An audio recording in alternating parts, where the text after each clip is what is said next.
Who did that to you?" Adrian Blackwood's voice shook, and the most feared man in Chicago had never let his voice shake in his life. He drove his fist into the marble desk so hard the coffee cup shattered across the floor. A mafia boss whom grown men could not look in the eye, who could empty a room just by walking into it, was coming completely undone. Not over a bullet, not over a betrayal, over a small love bite on his assistant's neck. Olivia froze in the doorway, reports slipping from her hands. In 3 years, she had never seen him lose control, and she never expected the reason to be jealousy. Before we go any further into this story, if you love tales of loyalty, second chances, and the kind of love that changes even the hardest heart, please take a moment right now to subscribe to this channel and follow this story all the way to the end. And leave a comment telling me which city you are watching from so I can see just how far this story has traveled. Now let us begin. The reports slipped from Olivia's hands before she could stop them. Papers scattered across the floor, mixing with the broken pieces of the coffee cup, and for a long moment, neither of them moved to pick anything up. "Adrian," she said carefully, "you broke your cup. I asked you a question. You asked me a question about my personal life in your office at 8 in the morning while I was holding the quarterly numbers you told me you needed by 9. Her voice stayed level, but her heart was slamming against her ribs. "So no, I am not going to answer that question." He came around the desk slowly. Adrian Blackwood never rushed. That was the thing people misunderstood about him. They thought his power came from noise, from shouting, from fists. It did not. His power came from stillness, from the way he could stand perfectly quiet while everyone else fell apart. And right now, that stillness had cracked, and Olivia could see the man underneath, and the man underneath looked lost. 3 years, he said quietly. For 3 years you have stood next to me. You have seen things that would make other people run. You have never once flinched. He stopped a few feet from her. And you think I would not notice a mark on your neck? It is not your business to notice. Everything about you is my business. The words came out before he could stop them, and the moment they left his mouth, he saw them land on her like a slap. Her jaw tightened. Her eyes, which had softened for just a second, went hard again. "No," Olivia said, "it is not." He turned away from her. He walked back toward the window, and he did not look at her, because if he looked at her, he did not trust what he would say next. His hands were shaking, and he hated that they were shaking, and he pressed them flat against the cold glass to make them stop. Olivia knelt down and began gathering the scattered papers. She could have called someone to clean it. She had cleaned up worse than a broken cup in this job. But she needed something to do with her hands, because if she stood there one more second looking at his back, at the tension in his shoulders, at the way this powerful man had come undone over something so small, she was going to say things she could not take back. "Hi is nobody," she said finally, still kneeling. "The mark. It is nobody. A date. One date arranged by my friend. That is all." Adrian's shoulders stiffened. "His name," he said. "No. Olivia." "I said no, Adrian." She stood up, the papers clutched against her chest. "You do not get to know his name. You do not get to have him investigated or followed or scared off or whatever it is you do to people who inconvenience you. He is a normal man with a normal job and a normal life, and I am not going to feed him to you." For a moment, the room was so quiet, she could hear the traffic far below on Michigan Avenue. "Is that what you think of me?" he said. It was not a question. That I would hurt some ordinary man over dinner. "I think," Olivia said, and her voice caught just slightly, just enough for him to hear it, "that I have watched you destroy people for less." He turned around then, and the look on his face was not anger. That was the thing that undid her. She had braced herself for anger because anger she knew, anger she could handle. She had spent 3 years learning the exact temperature of his moods, the way a sailor learns the sea. But this was not anger. This was hurt. Raw, open human hurt from a man who had spent his entire life pretending he could not be hurt at all. "I have never once hurt anyone who did not come for me first," Adrian said. "You have been beside me for 3 years. You know that better than anyone alive, and you are standing in my office telling me you think I am a monster." "I did not say that. You did not have to." They stood there, two people who had spent thousands of hours in the same rooms, on the same phone calls, in the same cars, and who had never once said the thing that was underneath all of it. And now it was in the room with them, filling every corner impossible to ignore, and neither one of them knew how to survive it. "Let me take you back. because to understand why a mark on a young woman's neck could break the most controlled man in Chicago, you have to understand how they got here. 3 years earlier, Olivia Bennett had walked into Blackwood Holdings as a temporary assistant. 23 years old, fresh out of a job she had been let go from wearing a suit she had bought on sale and could barely afford. She had been warned about Adrian Blackwood before she ever met him. Everyone had a story. He had fired an assistant for crying. He had fired one for being late.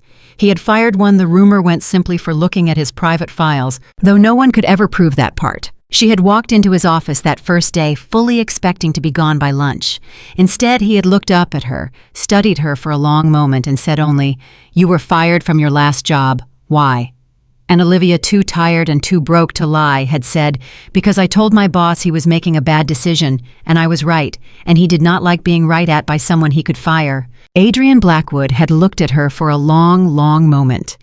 And then, for the first time in longer than his own staff could remember, the corner of his mouth had moved. Not a smile. Adrian did not smile, but something close. "Good," he had said. "Then you will tell me when I am wrong. Everyone else here is too afraid." She had stayed. 3 years she had stayed. And in those 3 years, she had learned the truth that the whole city had gotten wrong about Adrian Blackwood. Yes, he was dangerous. Yes, there were rooms he walked into that she was told to wait outside of deals she signed nothing for and heard nothing about phone calls in the middle of the night that changed the look on his face for days. She was not naive. She knew what kind of man she worked for. But she also knew the other things. She knew that he paid for the surgery of a security guard's daughter and told the man it was a company benefit, so he would not feel like he owed anything. She knew that he kept a woman on payroll who no longer did any work at all, an old bookkeeper whose mind had started to go, because he had decided that a person who gave you 40 years deserved to keep their dignity and their paycheck until the end.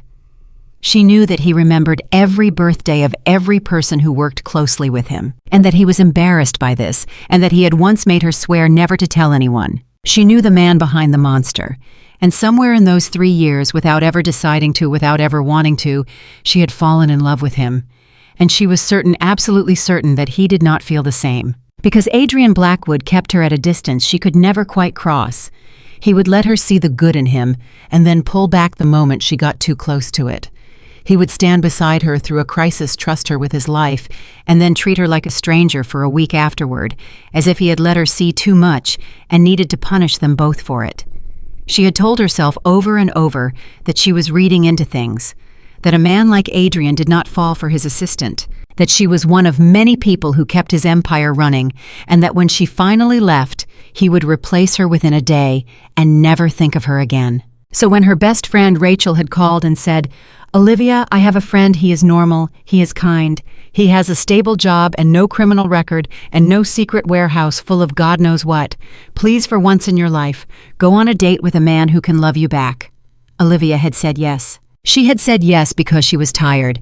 She had said yes because she was 26 years old and had spent 3 years pouring her whole heart into a man who would never say the word love out loud. She had said yes because she deserved, she thought, to at least try. The date had been fine. That was the terrible part. The man whose name was David was everything Rachel had promised. He was funny in an easy way. He listened when she talked. He did not check his phone.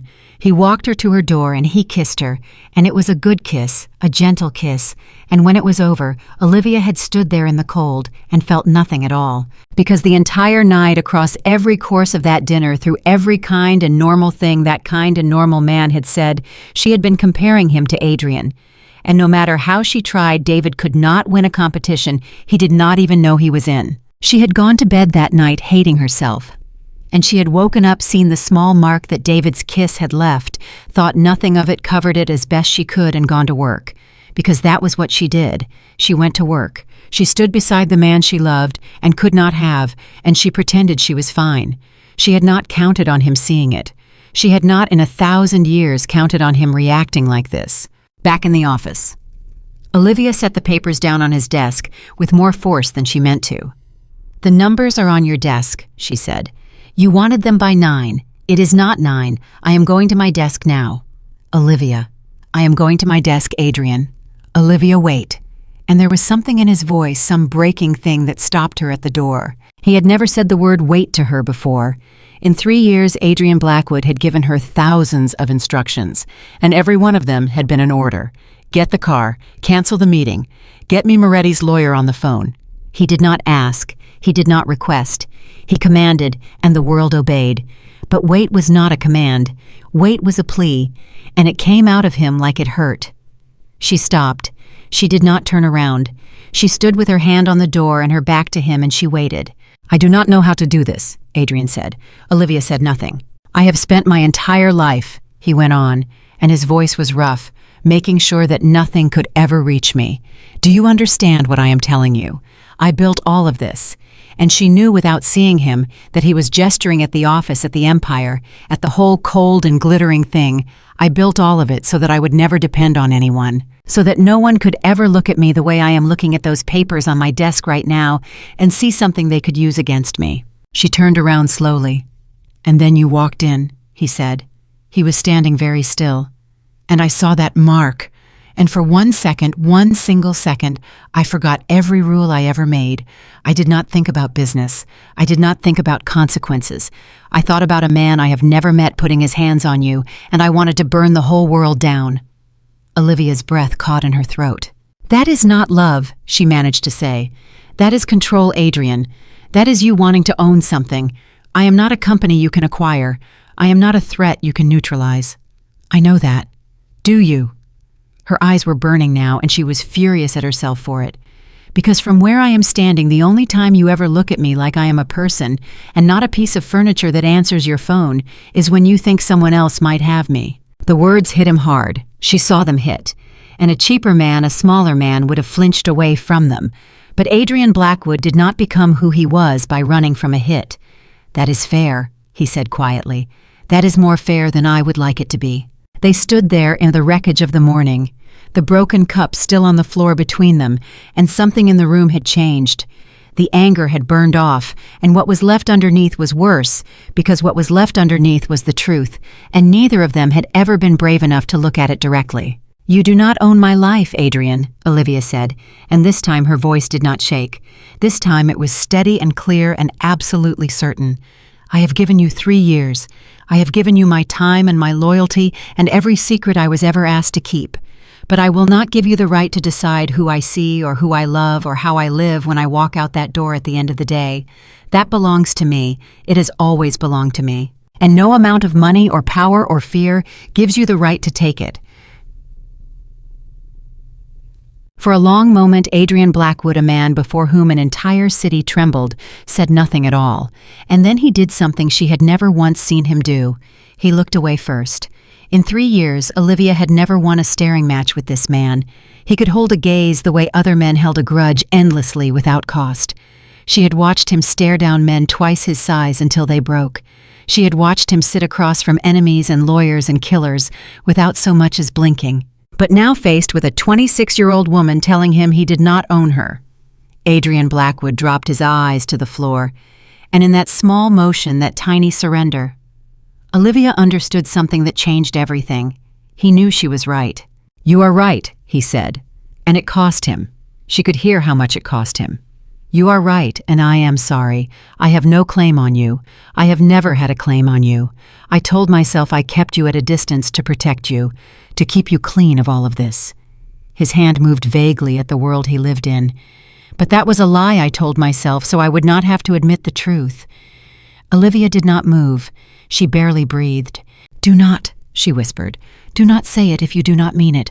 I could not survive that, Adrian. Say anything else. But do not say it if you are going to take it back tomorrow and treat me like a stranger again." And she watched him struggle.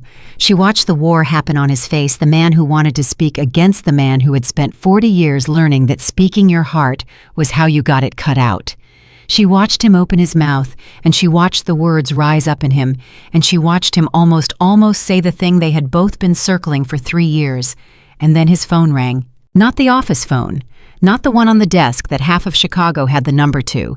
The other phone, the one he kept in his inside jacket pocket, the one that had maybe 4 numbers saved in it, the one that only ever rang when something had gone very, very wrong. She saw him feel it against his chest. She saw the change come over him instantly, the shudder dropping the softness, draining out of his face, and the cold flooding back in like water filling a room. He held up one finger to her. Not now. Wait. And she hated that finger. She hated it more than she had hated anything in 3 years, because she knew what it meant. It meant that the moment was gone. It meant that whatever he had been about to say was already dead in his throat, killed by a phone call, replaced by whatever new fire needed to be put out. He pulled the phone from his jacket. He looked at the name on the screen. And Olivia, who had spent 3 years learning to read every flicker of his face, saw something there she had almost never seen. She saw fear. "Adrian," she said. "What is it? Who is that?" He did not answer her. He was staring at the screen, and the phone was ringing, and he was not picking it up, and Adrian Blackwood always picked up that phone, always immediately, because that phone ringing meant lives. "Adrian." He looked up at her, and for 1 second the two things were both in his face at the same time, the thing he had been about to say to her, and the thing on that screen, love and fear tangled together so tightly she could not tell where one ended and the other began. "Go to your desk," he said. His voice had gone flat. Dead. Controlled again. "Lock the outer door. Do not let anyone in. Do not leave the floor. Do you understand me?" "Adrian, you are scaring me." "Do you understand me, Olivia?" "Yes," she said. "Yes, I understand you, but you have to tell me what is happening." He looked at the phone one more time. It had stopped ringing, and then slowly it began to ring again, the same name lighting up the screen, and the fact that whoever it was would not stop calling was somehow the most frightening thing of all. "There are things about my life," Adrian said quietly, "that I have kept away from you for 3 years for exactly this reason. Because I always knew that one day the two halves of my life would collide. And when they did, I wanted you as far from the wreckage as I could put you." He closed his hand around the phone. "That day may have just come. So I'm going to ask you to do the one thing I have never asked you to do before. I'm going to ask you to trust me, and to not ask any more questions, and to go to your desk and lock the door." Olivia stood in the doorway of the office where 90 seconds earlier, the most powerful man in Chicago had almost told her he loved her, and now he was telling her to lock herself away from something he would not name. "Whatever it is," she said, "you do not have to face it alone. That is what I have been trying to tell you all morning. You keep pushing me out to keep me safe. But I am already in it, Adrian. I have been in it for 3 years. You cannot protect me by pretending I am not standing right here." Something moved behind his eyes. "I know," he said softly. "God help me, I know." And then he answered the phone. She could not hear the voice on the other end. She could only see what it did to him. She watched his face change as he listened. She watched the last of the color leave it. She watched his free hand, the one not holding the phone, curl slowly into a fist at his side, the knuckles going white. "When?" he said into the phone, and then, "Where?" And then, after a long and terrible silence, in a voice she had never heard him use, a voice stripped of all its power, a voice that was almost a whisper, he said one more word. "No." He lowered the phone from his ear. He did not hang up. He simply lowered it, and he stood there in the middle of his office, and he looked at Olivia Bennett as though he were seeing her for the first time and the last time all at once. "Olivia," he said. "What is it?" she breathed. "Adrian, please. What happened?" And the man who owned half the city, the man who had almost said the words she had waited 3 years to hear, the man who had never in his life admitted that anything could touch him, looked at her across the wreckage of the morning, and she saw his mouth open, and she saw him try to speak, and she saw that for the first time in the 3 years she had known him, Adrian Blackwood did not know what to say. His phone still lived in his hand, still connected to whoever waited on the other end, buzzed once more against his palm.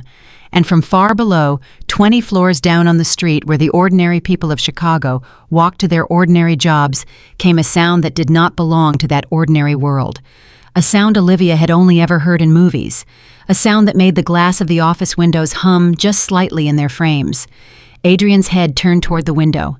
And when he turned back to her, the fear was gone from his face, and in its place was something far worse, something cold and certain and final.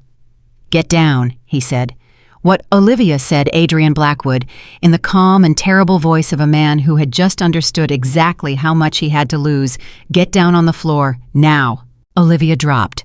Not because she understood, but because in 3 years she had learned that when Adrian Blackwood used that voice, you did not ask why you did what he said, and you asked later. She hit the floor behind his desk, and half a second later the world came apart. The windows did not shatter the way she expected all at once in a single burst. They came apart in a long, tearing line, a series of sharp cracks racing across the glass, and Adrian was already moving. He crossed the office in 3 strides, and he came down over her, all of him, his whole body between her and the windows, and she felt the weight of him press her flat against the carpet. "Stay down," he said against her ear. "Do not move. Do not lift your head." "Adrian, what is happening? Who is doing this?" "Later. You said trust you. I am trusting you. Now you tell me what is happening." For a moment he said nothing. She could feel his heart against her back, and it was faster than she had ever imagined that heart could go, and there was something almost unbearable about knowing that even now, even here, part of what she felt underneath the terror was the simple fact of him. 3 years she had wanted to be close to this man. She had not imagined it would be like this. "Someone found out," Adrian said, "that you are the one thing I cannot lose." The words went through her like cold water. Then the sound stopped. The silence that came after was almost worse than the noise had been. Adrian lifted his head, listening, and she felt every muscle in him go still and coiled. "Vincent," he said quietly to no one, to himself. It was always going to be Vincent. Down on the 20th floor, footsteps.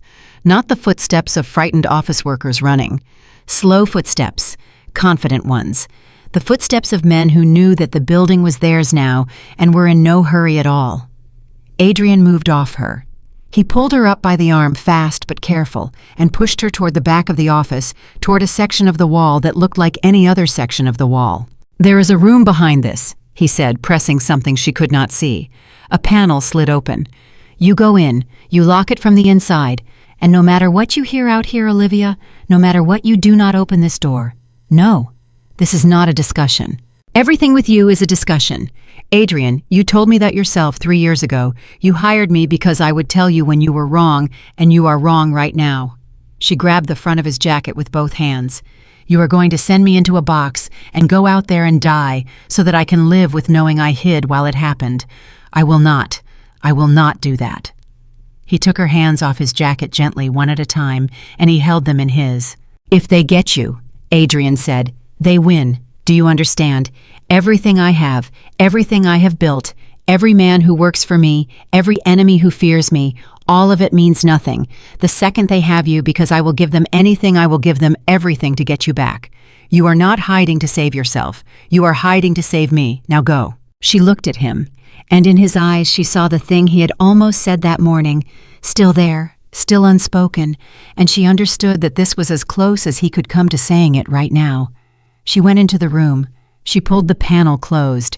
She heard the lock engage, and then she pressed her back against the inside of that wall in the dark, and she listened. 12 minutes earlier, on the ground floor of Blackwood Holdings, Vincent Moretti had walked through the front doors of his enemy's building like a man arriving at a party he had thrown himself. I was older than Adrian by a decade, silver at the temples, dressed in a suit that cost more than most of the people bleeding in his wake would make in a year. He did not carry a gun. Vincent Moretti had not carried his own gun in 20 years. That was what the men behind him were for. He walked with his hands in his pockets and a small, patient smile on his face, and he looked around the lobby of Adrian Blackwood's empire with the fondness of a man remembering something he had wanted for a very long time. "You know the thing about Adrian," Vincent said to the man beside him, a lean, quiet killer named Sokolov, whom he had brought from very far away for exactly this day. "The thing everyone gets wrong.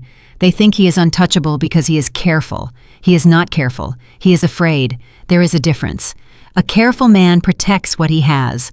A frightened man builds a wall around the one thing he cannot bear to lose, and then he spends his whole life pretending the thing is not there, so that no one will know where to aim." Vincent pressed the button for the elevator. "For 8 years I have been looking for that thing, and do you know how I finally found it?"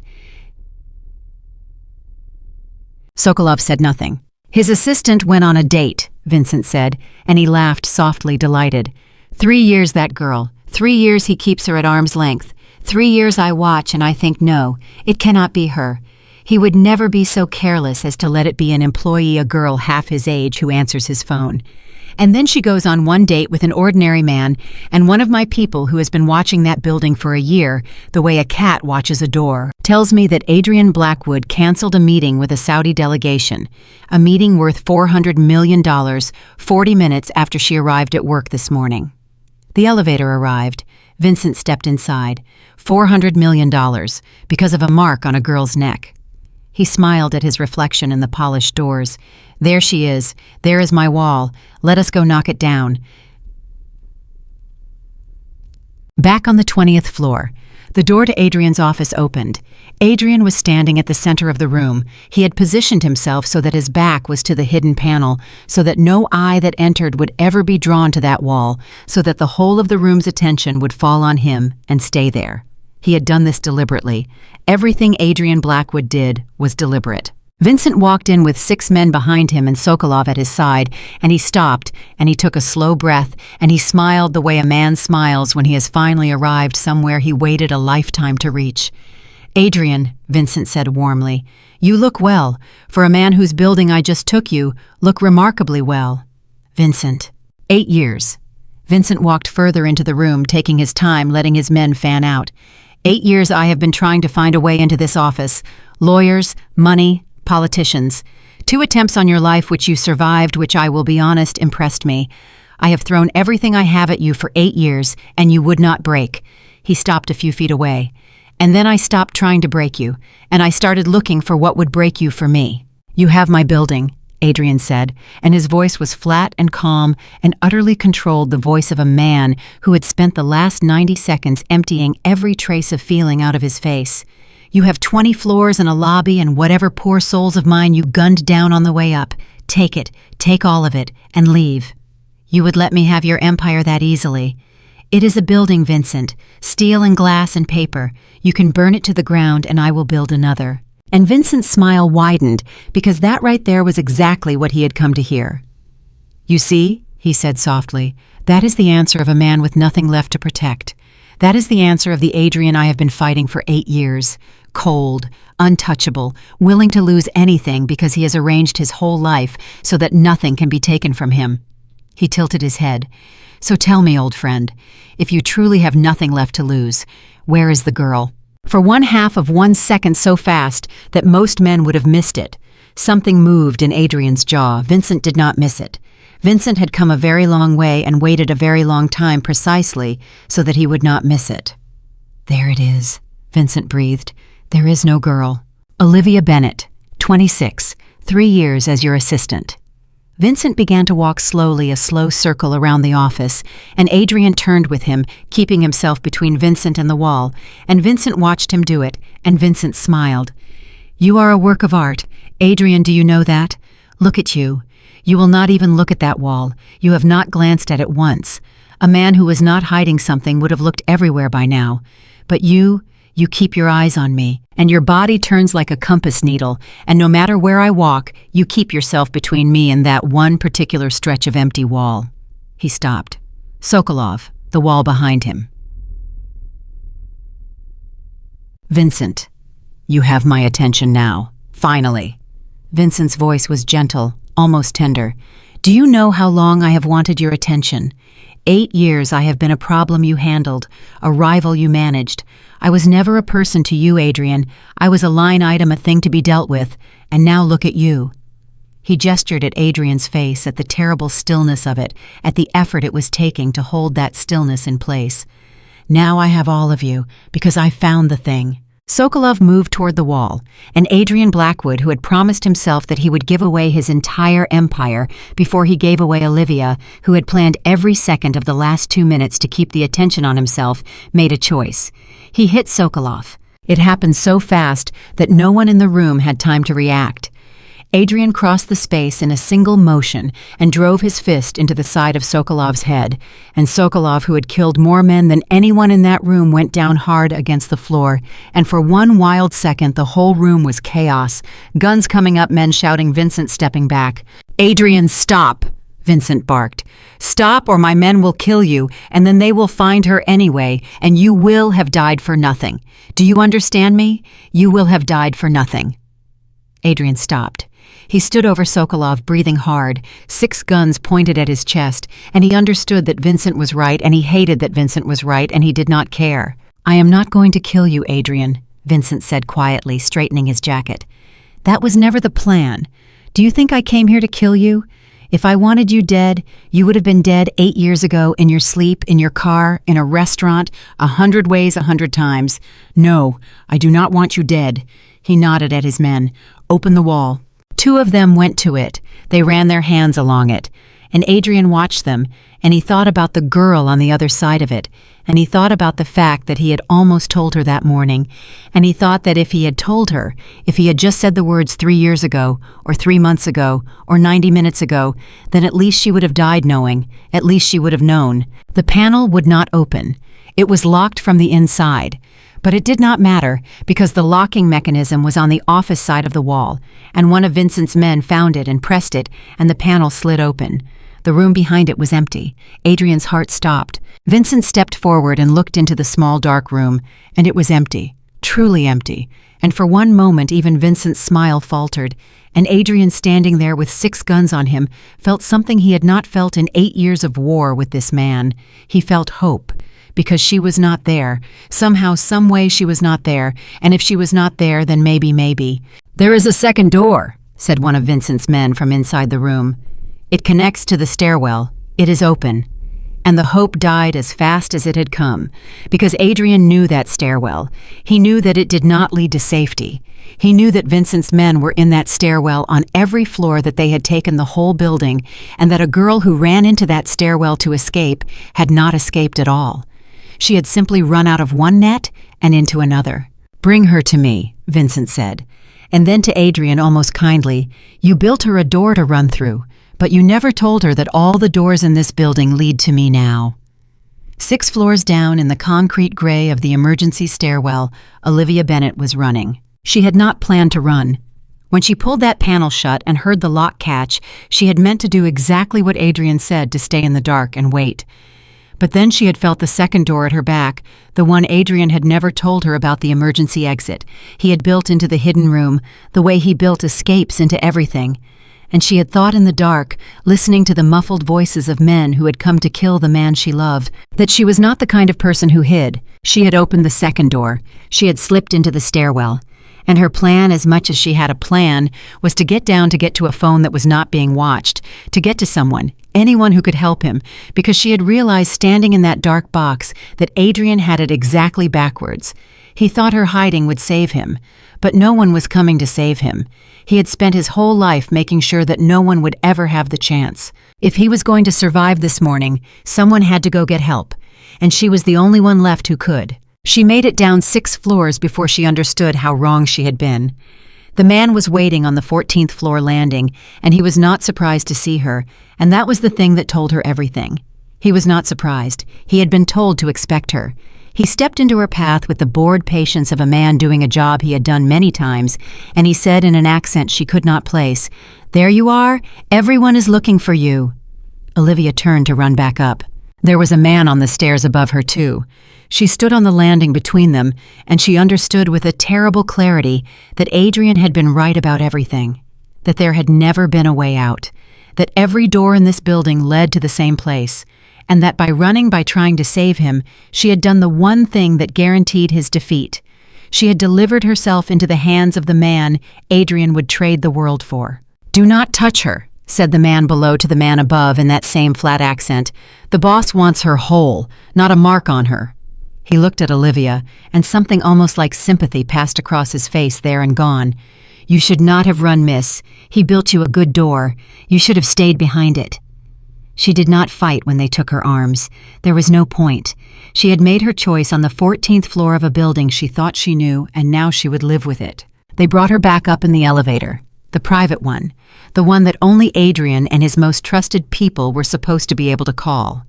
It rose in silence. And in that silence, Olivia Bennett made herself a promise. Whatever happened when those doors opened, whatever Vincent Moretti wanted from her, whatever he did, she was not going to let him see her afraid. Adrian had spent 3 years pretending he could not be touched. She had told him that morning that it was a lie. But now she understood at last why he did it. because sometimes the only thing you have left to give the people you love is the sight of you unbroken.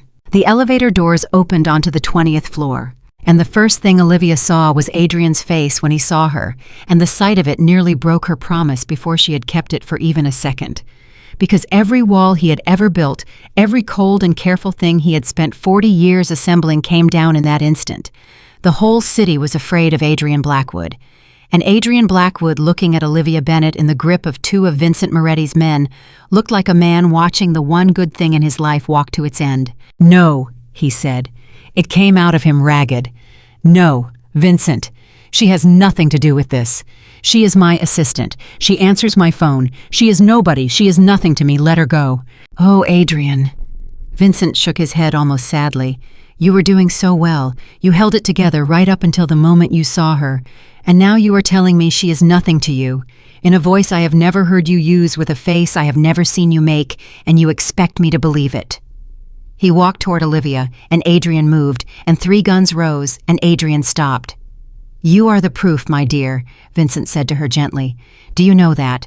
You are the living proof of something I have believed for 8 years and could never confirm.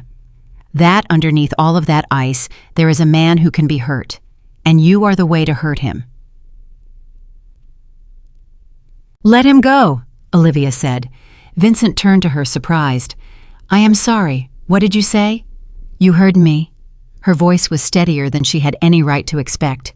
"You want me. You have me. So let him go. Let him walk out of this building, and you and I, we can go wherever you want to go." And Vincent Moretti laughed a real laugh, delighted, a laugh that came all the way up from his chest, and even some of his men glanced at each other, unsure. "Oh, she is wonderful," Vincent said to no one, to everyone. Adrian, she is offering to trade herself for you. Do you hear this? This is why.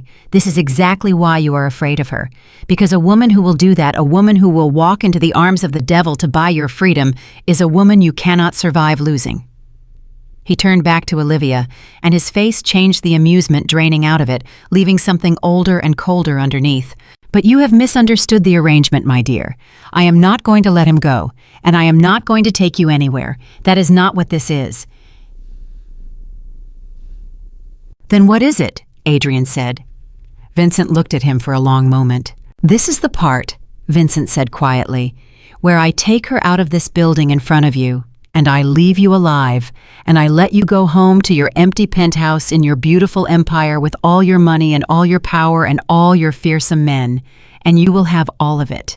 Every single thing you spent your life building, everything except the one thing you actually wanted."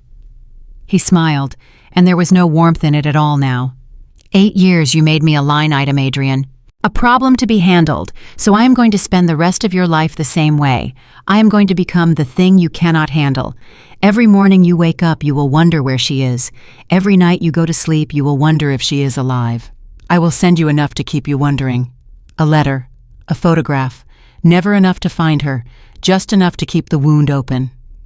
He leaned in slightly. "I do not want your building, old friend. I want your peace, and I have just taken it." The room was silent, and Adrian Blackwood, staring at the man who had finally, after 8 years, found the exact shape of the knife, understood that Vincent had planned this to the last detail, that there was no deal to be made, no ransom to be paid, that Vincent did not want anything Adrian could give, because the only thing Vincent wanted was for Adrian to spend the rest of his life in the exact torment he was describing. "Vincent," Adrian said, and his voice had changed. The coldness was gone. The control was gone. What was left was something naked and terrible and human. "I am asking you, not as the man you have been fighting for 8 years, as a man, I am asking you, please, whatever you want, whatever it takes, take me instead." "I know you would," Vincent said softly. "That is the point, that you would trade your life for hers without a second thought, and that I am not going to let you, because your death would end your suffering, and I have waited 8 years for your suffering." He nodded to his men. "Bring her." They pulled Olivia toward the elevator, and in that moment, with the men dragging her backward, and Adrian frozen behind a wall of guns, and Vincent smiling his patient smile, Olivia Bennett looked across the room at the man she had loved for 3 years and never told, and she made a decision. If this was the last time she would ever see his face, then she was not going to waste it being brave. She had spent 3 years being careful. Careful had gotten them here. "Adrian," she said. He looked at her. "That morning," she said, her voice shaking now, and she let it shake. She did not care anymore. 3 years ago, when you hired me, you said you kept everyone at a distance because it was safer. Do you remember? Olivia. I lied to you this morning. The men had reached the elevator. Her time was running out, and she could feel it. When I said the mark was nobody, when I said the date was nothing, I told you it was nothing because I was too afraid to tell you the truth, which is that the whole night, every second of it, I sat across from a perfectly kind man, and I could not stop comparing him to you. Because I love you. I have loved you for 3 years, and I was never going to tell you because I was so sure that you would never. Her voice broke. So I am telling you now, in case there is no later. I love you, Adrian Blackwood. Not your money, not your empire. You, the man behind all of it. I love him. I have always loved him. The elevator doors began to close, and Adrian Blackwood, standing behind a wall of 6 guns, watching the only person who had ever loved the man and not the monster disappear behind a sliding steel door, opened his mouth to answer her, to finally say the words back 3 years too late and 1 second too late, and got out only her name. Olivia. The doors closed. She was gone. For a long moment, no one in the office moved.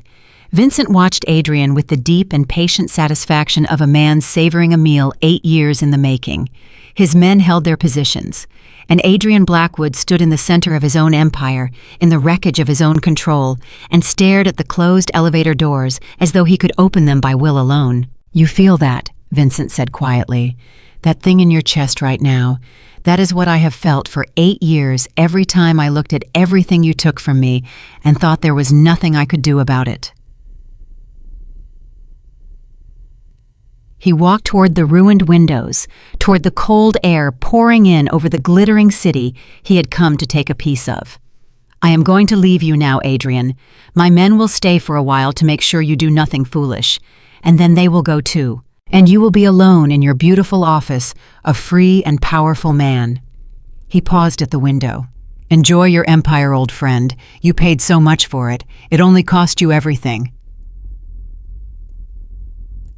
He walked out, and Adrian Blackwood, the most feared man in Chicago, stood among his enemies with no plan and no leverage and no idea, for the first time in his adult life, of what to do next, and understood that everything he had built to protect himself had done exactly the opposite.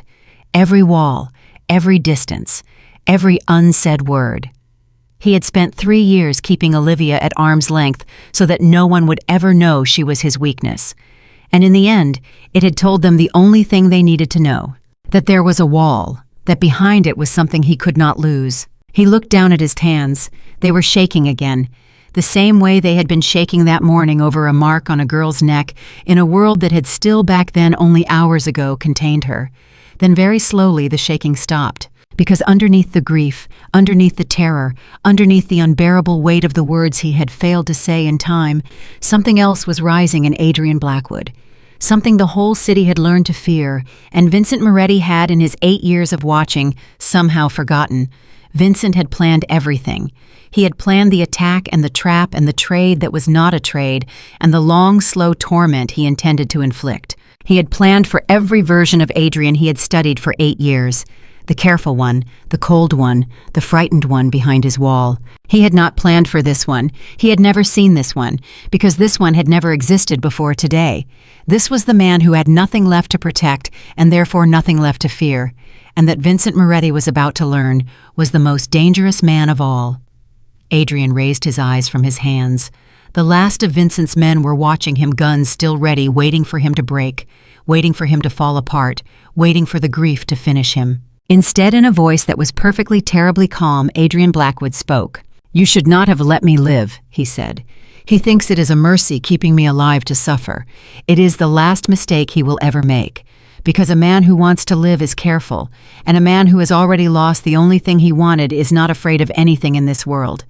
He looked at them one by one, and something in that look made even armed men shift their weight. "You have all seen what I am when I am protecting something. None of you has ever seen what I am when there is nothing left to protect. You are about to find out, and so is he."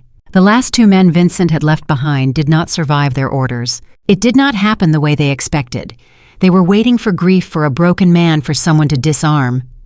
What they got was a man who walked toward them without fear, because there was nothing left in him for fear to hold on to. And by the time the first one understood that this was not the Adrian anyone had described, it was already too late for both of them. When it was over, Adrian stood in the silence of his ruined office and did not feel triumph, and did not feel anything at all, except one single burning thought that had crowded out every other thought in his head. Find her, find her, find her. He picked up the private phone from where it had fallen. He pressed the one number that mattered. "Marcus," he said when the line connected. "It is me. Yes, I know. Listen to me. Vincent Moretti took Olivia 40 minutes ago. Out of my building. I need everyone. I need every man we have, every favor we are owed, every eye we own in this city, looking at one thing and one thing only, where he took her." He was already walking, already moving toward the private elevator, already leaving the empire behind him without a backward glance. "And Marcus, I do not care what it costs. I do not care who we burn. I do not care if we tear this city down to the foundations. We find her tonight."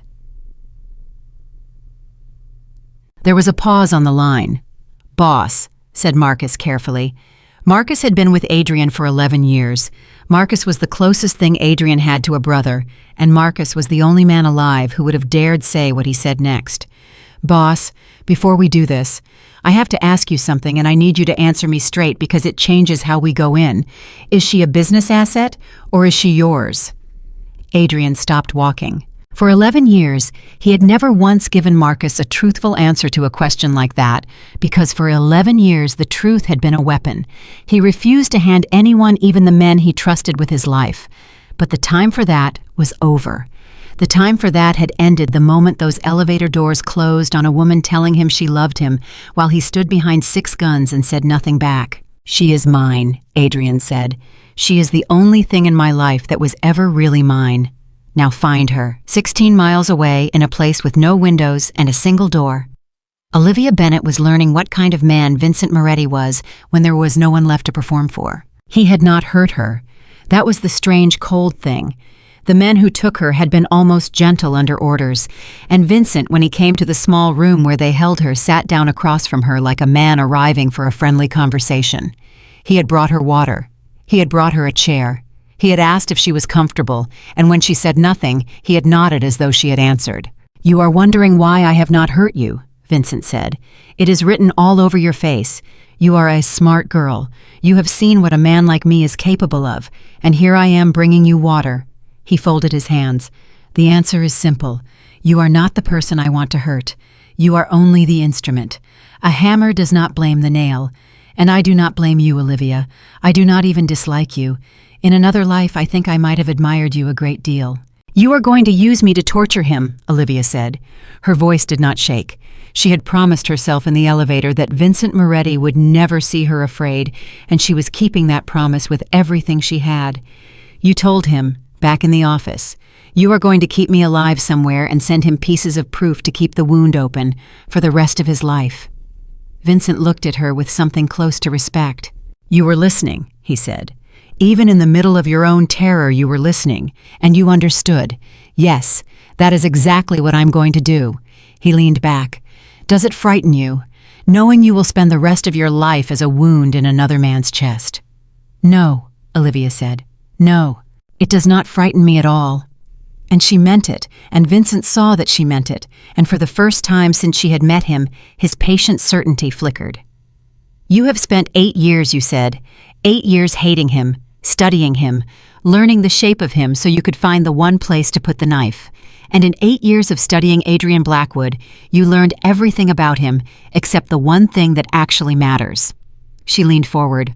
"You think keeping me alive to torment him is your masterstroke. It is your fatal mistake, because as long as I am alive, Vincent, he has a reason to come, and there is no place on this earth you can hide me that he will not tear apart to reach. You did not take a hostage, you lit a fuse, and you are sitting here having a pleasant conversation with me while it burns." The room was quiet. Vincent Moretti studied her for a long moment, and the respect in his face had cooled into something more careful, more considering. "You love him," he said. "It was not a question. With everything I have. He does not deserve it. You know that. The things he has done, the men he has ended, the lives he has ruined to build that empire you love him inside of. He is not a good man, Olivia. Whatever softness he shows you, whatever kindness, it is a very small light in a very great darkness." "I know exactly what he is," Olivia said. "I have known for 3 years. I am not a child, Vincent. I did not fall in love with a fantasy. I fell in love with a man who does terrible things and also pays for a stranger's daughter's surgery and calls it a company benefit, so no one feels they owe him anything. A man who keeps an old woman on his payroll long after her mind has gone because he decided she earned her dignity. A man who remembers every birthday of everyone who works for him and is so ashamed of it that he made me promise never to tell." Her voice cracked just slightly on the last word, and she let it. "You have spent 8 years learning where to put the knife. I have spent 3 years learning who he actually is. And I promise you, Vincent, I know him better than you ever will, which is how I know with total certainty that you have already lost." For a long moment, Vincent Moretti did not say anything. Then he stood. "You are either very brave," he said quietly, "or you do not fully understand your situation. I hope for your sake that it is the first one." He walked to the door. "I will send someone with food. Eat it. You are going to need your strength." He paused with his hand on the handle. "And Olivia, I meant what I said. In another life, I think I would have liked you very much." He left. The door locked behind him. And the moment it did, the moment she was finally alone, Olivia Bennett let herself shake, not because she was less brave than she had shown him, but because she had been holding it in for so long that her body could not hold it anymore. She sat in the chair in the small, windowless room, and she trembled, and she made no sound, and the whole time, underneath the fear, she held on to the one thing that had gotten her through the elevator, and the room, and the conversation with the devil himself. He is coming, whatever else is true, he is coming. She had no way of knowing how right she was. 2 hours after the elevator doors closed, Adrian Blackwood had turned the entire machinery of his empire toward a single point. He sat in the back of a car that was moving through the city at speed, and around him on 3 phones and a laptop, and through the voice of Marcus in the front seat, a search was unfolding that had no equal in the history of the Blackwood organization. Every man Adrian had, every favor he was owed by every official he had ever helped, and every enemy he had ever spared. Every camera in every building he had a stake in, and there were more of those than most people would ever believe. He had, over 11 years, built an empire that touched almost everything in that city, and he had never once, until tonight, used all of it at the same time for one thing. "Boss," Marcus said, "I have to tell you something and you are not going to like it." "Say it." The way Vincent took the building, the way he moved, the man he had with him, the one you put on the floor. "We have a partial ID and he is not local. He is not even from this country. He is a specialist, the kind of man you fly in for one job and fly out again." Marcus turned in his seat. "Boss, this was not a crime of opportunity. Vincent did not see her go on a date and improvise. This was planned for months, maybe longer. He assembled a team, he studied the building, he learned your patterns, he waited for the exact right moment. And the reason that matters is this: a man who plans for months has a place ready, a prepared place, somewhere he chose long ago, somewhere he set up specifically to hold her, somewhere he is confident we will never find." Adrian stared out the window at the passing lights. "Then we do not look for where he would hide someone," he said. "We look for where he was preparing. Months, you said. Months of a man setting something up. That leaves a trail. Property. Utilities turned on in an empty building. Deliveries to a place that should have no reason for deliveries. Men seen coming and going from somewhere that should be abandoned. He was careful about the attack. Was he careful about the preparation? Months ago, when he thought no one was watching. When he thought there was nothing yet to hide." Marcus was already dialing. And this, though Adrian did not yet know, it was the moment the tide began to turn. Because Vincent Moretti had made exactly one mistake in 8 years, and it was the same mistake that arrogant men have always made. He had been so certain of his masterstroke, so confident that the trap was perfect, that he had prepared the prison months in advance with the carelessness of a man who cannot imagine being caught. He had covered his tracks for the day of the attack with the precision of a surgeon.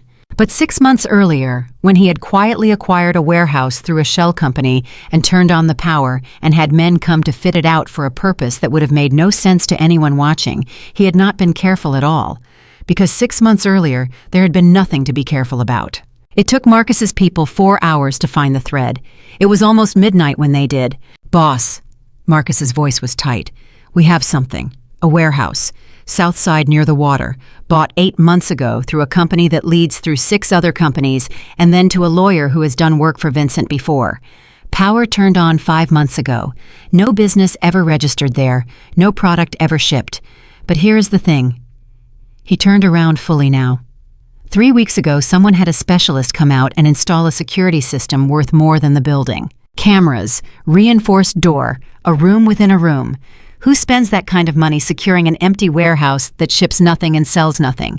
You secure a place like that for one reason: to hold something you cannot afford to lose, or someone. Adrian closed his eyes. "That is it," he said. "That is where she is." "Boss, we do not know that for certain." "I know it."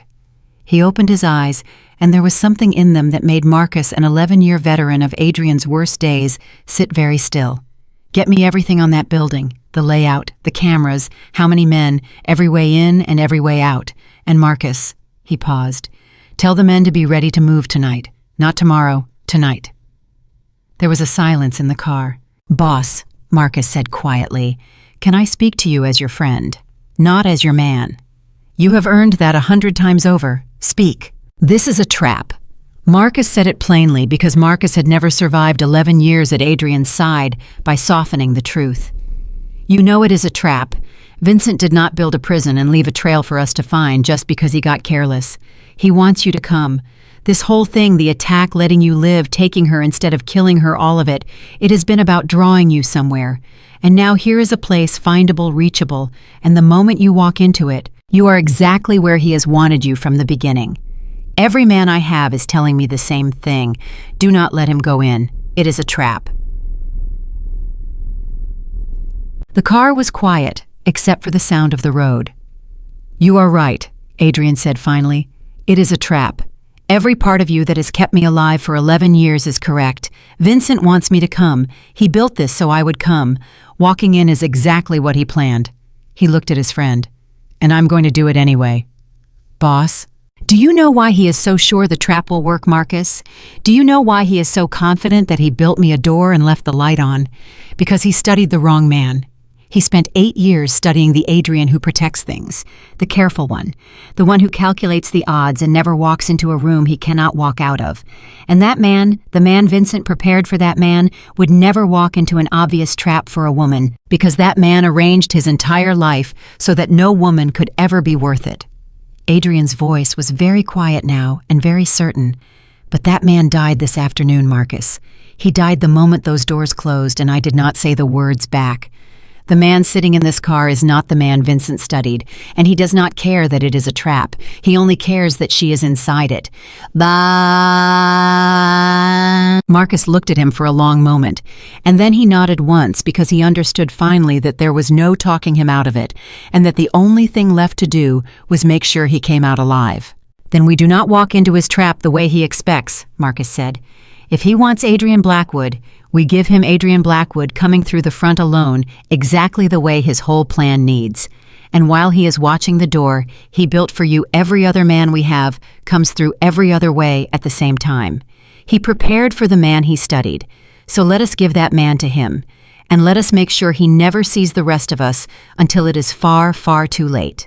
For the first time in 12 hours, something moved at the corner of Adrian's mouth. Not a smile. Adrian did not smile. But something close. "That," he said, "is why you have lasted 11 years. At the warehouse, Vincent Moretti received the news that Adrian had found the building with the deep satisfaction of a man whose plan was unfolding exactly as designed. "Hi is coming," he said to Sokolov, who sat in the corner nursing the side of his head where Adrian had put him down that morning. "Tonight, they think. He found the warehouse faster than I expected, which tells me he is not thinking clearly, which is precisely what I wanted." He walked to the window and looked out at the dark water. For 8 years that man beat me because he never let himself want anything he could lose. And now in a single day, he has thrown away the one thing that made him untouchable. He is going to walk through that door, and he is going to be the most powerful man in Chicago, walking into a room built specifically to end him, and the only weapon he will have is the one weakness I spent 8 years trying to find. Vincent smiled. Love. What a foolish, fatal thing. You are sure he will come alone, Sokolov said. He will come alone because his pride and his love will demand it. He believes he can walk in and trade himself for her the way he tried to trade himself in the office. It is the only card he has. He does not have the men or the time to take this place by force, and even if he tried, we would kill her the moment we heard the first shot, and he knows it, and so he will not try. He will come to the door alone, and he will offer me his life for hers.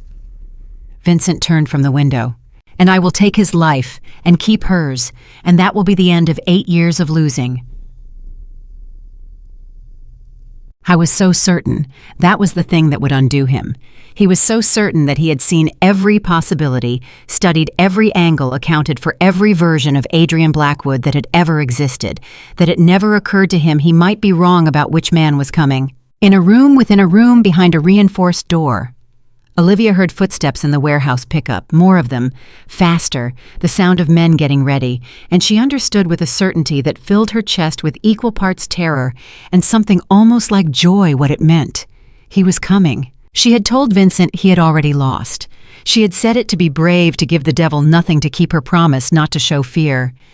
But now, listening to the building fill with the sound of men preparing for a war, she felt the truth of it settle into her bones. Adrian Blackwood was coming for her into a trap. He knew was a trap against the counsel of every man he had, because she was the only thing in his life that was ever really his. She did not know yet whether he would live. She did not know whether either of them would see the morning. But she knew that she had been right about him from the very beginning, right about the man behind the monster, right that underneath all that ice was someone who would burn the world down for the people he loved. And she made herself a new promise there in the dark, that if he came, if he made it to her, she was not going to make him say the words in a doorway with guns pointed at his chest. She had said hers already. That was enough. If they got even one moment on the other side of this night, she was not going to spend it needing him to prove anything. She already knew. She had always known. The footsteps outside stopped. A voice muffled through the reinforced door called out something she could not make out. And then, very faint from somewhere far off in the vast dark of the warehouse, came a sound, a single knock, at the front door, calm, patient, unhurried, the knock of a man who had all the time in the world. And Olivia Bennett, alone in her locked room, pressed her hand flat against the cold, reinforced door that separated her from everything, and closed her eyes and whispered into the dark the two words she had been holding on to since the elevator. You came. On the other side of the warehouse, standing alone in front of the door, Vincent had built for him, lit up by the lights. Vincent had left on exactly where Vincent had spent 8 months planning for him to be. Adrian Blackwood lowered his hand from the door and waited for it to open. I was alone, completely alone as far as any eye in that building could see. No men, no weapons visible. Just one man in a dark coat standing calmly at the front of a trap, offering himself up exactly as designed. The door began to open, and in the dark beyond it, Vincent Moretti's voice, warm and patient, and 8 years in the making, floated out to greet him. Adrian, I knew you would come. Come in, old friend. Come in. She is waiting, and so am I. Adrian Blackwood stepped through the door into the dark, into the trap, into the place built to end him. And somewhere behind him, unseen, unheard, moving through 11 other ways, into a building that Vincent Moretti was too certain of his victory to be watching the rest of the answer to Vincent's 8-year question, was already inside the walls. Adrian walked into the dark with his hands loose at his sides and his eyes on the man who had spent 8 years learning how to break him. Vincent Moretti stood in the center of the vast empty space, and his men were arranged around him, and there were more of them than Adrian had expected, which told him that Vincent had planned for a fight even while betting there would not be one. Sokolov was there off to the side, still favoring the side of his head. And Vincent himself stood with his hands in his pockets, and that patient smile on his face, the smile of a man watching the last piece of a very long game fall into place. "No men," Vincent said, looking past Adrian toward the door. "No weapons. Just you. I confess, Adrian, even I did not think you would make it this easy. I prepared for you to be clever. And here you are walking into the front of my house alone exactly as a desperate man would." He tilted his head. "You really do love her. It is almost beautiful. The most dangerous man in Chicago undone by a girl who answers his phone." "I want to see her," Adrian said. "Of course you do. Now, Vincent, you brought me here. I came, alone. No tricks. Now I want to see that she is alive before we go any further, because if she is not, then there is nothing left for us to discuss, and this stops being a negotiation and starts being something you will not walk away from." Vincent studied him for a long moment, and then he nodded, because he saw no reason not to, because he was so certain of his position that showing Adrian the prize cost him nothing. "Bring her out," Vincent called. "Let him see her. Let him see exactly what he came to trade his life for." A door opened at the far end of the warehouse, and two men brought Olivia out. She was unhurt. That was the first thing Adrian saw, and something in his chest that had been clenched like a fist for 12 hours loosened just slightly. She was pale and her hands were bound in front of her, and she looked exhausted in a way that broke his heart. But she was unhurt. And when her eyes found his across that vast, dark space, she did the last thing in the world he expected. She smiled at him. It was small and it was tired and it trembled at the edges. But it was a smile and it said everything. It said, "I knew you would come." It said, "I am not afraid." It said, "I meant what I told you in the elevator, and I would tell you again right now if these men were not standing between us." And Adrian Blackwood, who had walked into a trap, knowing it was a trap, who had prepared himself for the sight of her hurt or terrified or broken, was completely unprepared for the sight of her being brave for his sake. And it did something to him that 8 years of Vincent's warfare never had. It steadied him. It burned away the last of the grief and the fear and left behind something clean and cold and absolutely certain. "Olivia," he said. "You came," she said. Her voice carried across the empty space. "I told him you would. I told him he had already lost. He did not believe me." "Enough," Vincent said, and there was for the first time the smallest edge of irritation in his voice, because this was not how the scene was supposed to go. The girl was supposed to be broken. The man was supposed to be desperate. And instead, they were looking at each other across his warehouse like two people who had already won something he could not take from them. "Enough. This is very touching. But we are here to conclude 8 years of business, and I would like to conclude it now." He turned to Adrian. "You know why you are here. You knew before you walked in, so let us not pretend. You came to offer me your life for hers. So offer it. Say the words. Trade yourself, and let us be done." Adrian did not answer right away. "That is the deal, then," he said finally. "My life. And you let her walk out of here. She goes free, unharmed, untouched, and never hears from you or anyone connected to you again. And in exchange you get me, to do with as you please. That is the deal. And I am supposed to trust the word of a man who spent 8 years planning to spend the rest of my life torturing me with photographs." Vincent spread his hands. "You have no choice but to trust me, Adrian. That is what it means to lose. You have no leverage, no men, no weapons, just a life to trade, and a hope that I will honor the trade. And I will tell you honestly so that you understand your situation completely. I have not decided whether I will honor it. I might let her go. I might not. I might do exactly what I promised in your office, and keep her and end you, and have both. You truly have no way of knowing." He smiled. "That is the position you put yourself in the moment you let yourself love someone. You handed me everything, and now you must simply pray that I am merciful. Does that frighten you, Adrian, after all these years, to finally have no power at all?" And here, at the exact moment, Vincent expected fear at the precise instant his 8 years of planning were meant to culminate in the sight of Adrian Blackwood, broken and pleading. Adrian did something that made every man in that warehouse go still. He laughed. It was quiet and it was low, and there was no joy in it, but it was a laugh, and it was the last sound Vincent Moretti expected to hear. "You know what your mistake was, Vincent," Adrian said. "It was not letting me live this afternoon. That was foolish, but it was not the mistake. Your mistake was made 8 years ago on the very first day you decided to study me, because you studied a man who was protecting things, a man with an empire to lose a reputation, to lose a life he was careful with. And you learned that man so well that you built this entire beautiful plan around him. He took a step forward, and no one stopped him because there was something in his voice now that froze them all. But you never once in 8 years asked yourself a simple question. What happens to that man when he stops having anything to protect? What happens when you take the one thing he loves and threaten to torture him with it forever? Did you think that would make him more careful, Vincent? More afraid? More easy to control? Another step. It did the opposite. You did not disarm me this afternoon. You freed me. You took away the last reason I had to ever be careful again, and you brought that man here, into your house, alone.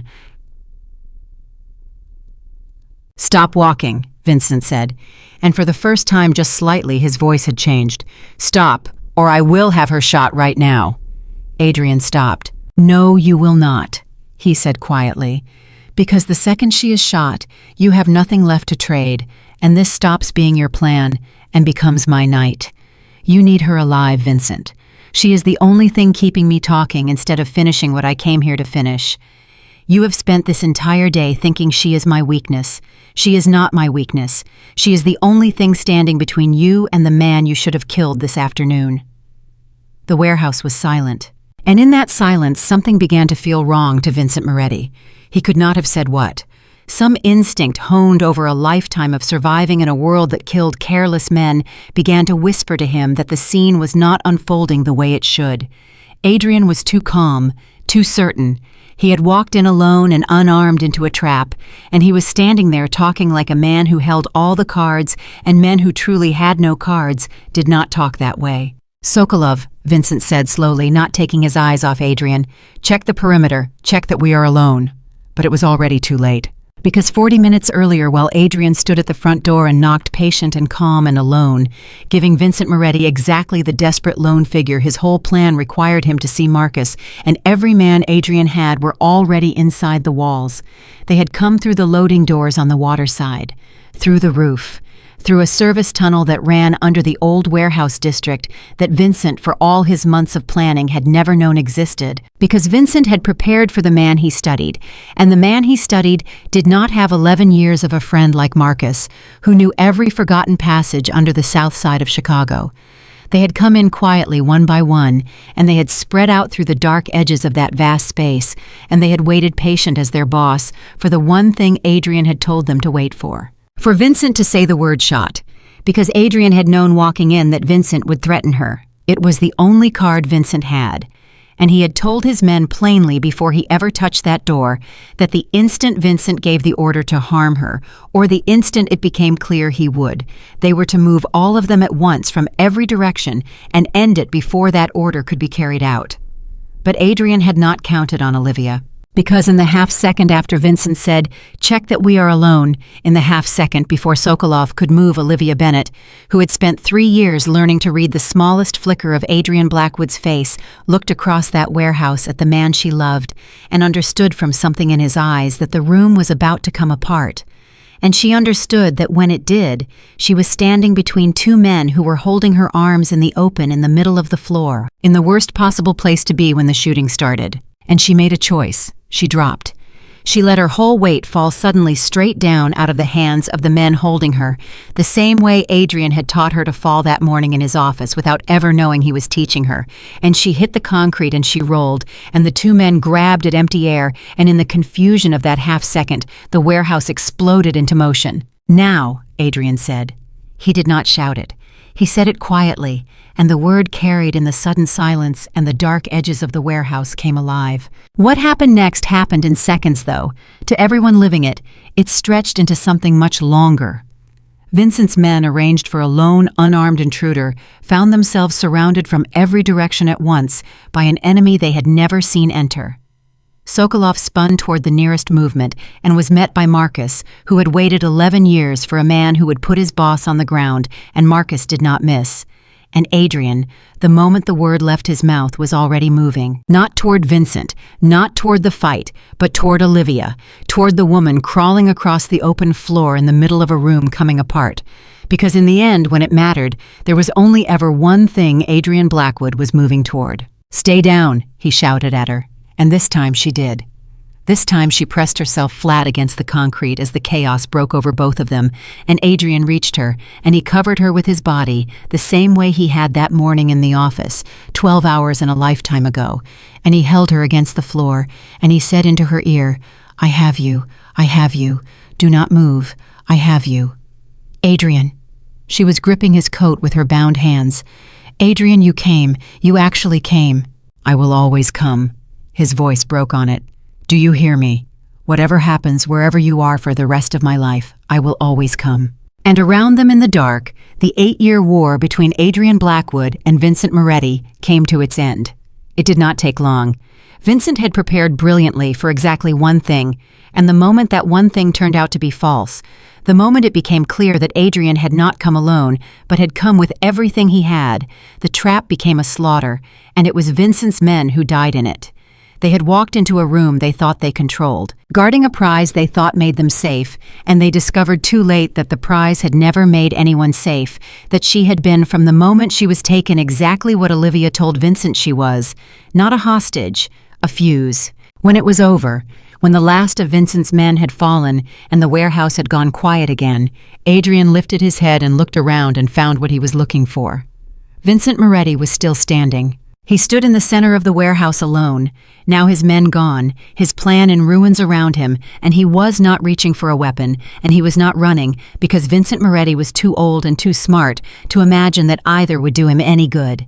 He simply stood there in the wreckage of 8 years and looked at Adrian, and there was on his face not fear, but something closer to wonder. "You brought them in during the knock," Vincent said quietly.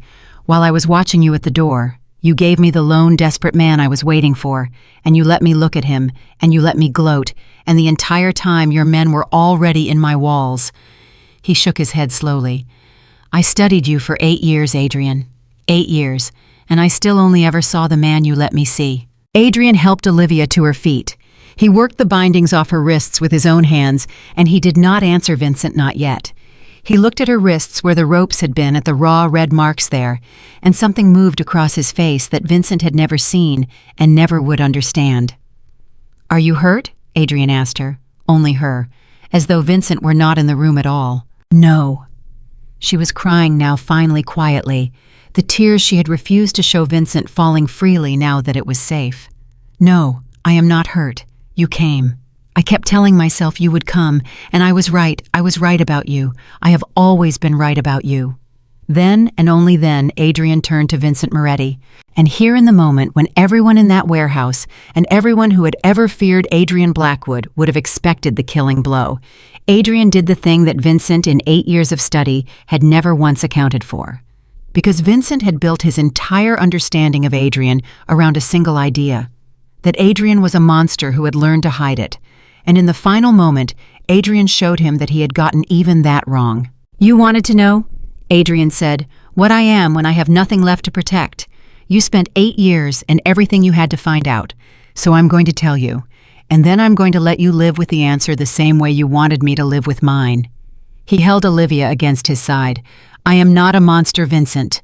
That is the thing you never understood. That is the thing that beat you tonight. You thought that taking away the thing I loved would turn me into an animal. And it would have if you had been right about who I am. But I am not an animal. I am a man who spent 40 years believing that the only way to survive was to feel nothing, and who found out 3 years ago that he was wrong. She taught me that, not by trying, just by being someone worth feeling something for." His voice was quiet and steady.